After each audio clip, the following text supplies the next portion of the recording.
आणि मग काय सांगायचं? मुंबईकरांकरता शेवटची निवडणूक, मराठी माणसाकरता शेवटची निवडणूक.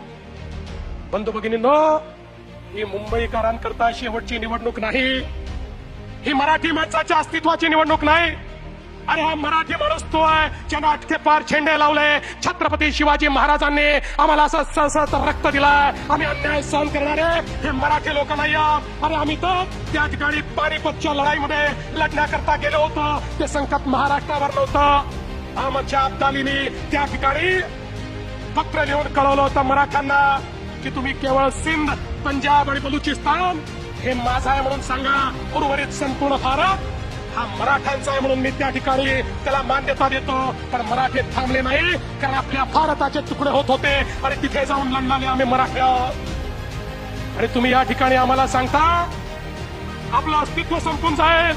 अरे मराठी माणसाच्या अस्तित्वाची लढाई नाही आहे, तुमचं अस्तित्व पणाला लागलेलं आहे. आणि म्हणून पुन्हा एकदा सांगतो, तुम्ही म्हणजे मराठी नाही, तुम्हीच म्हणजे महाराष्ट्र नाही, तुम्ही म्हणजे मुंबई नाही. मुंबई म्हणजे ही बसलेली जनता आहे, मराठी म्हणजे ही बसलेली जनता आहे, महाराष्ट्र म्हणजे छत्रपती शिवरायांनी तयार केलेला हा महाराष्ट्र, ज्याला महाराष्ट्र धर्म समजतो तो महाराष्ट्र आहे. त्याच्याकडे कोणी वाकडी नजर करून या ठिकाणी पाहू शकत नाही.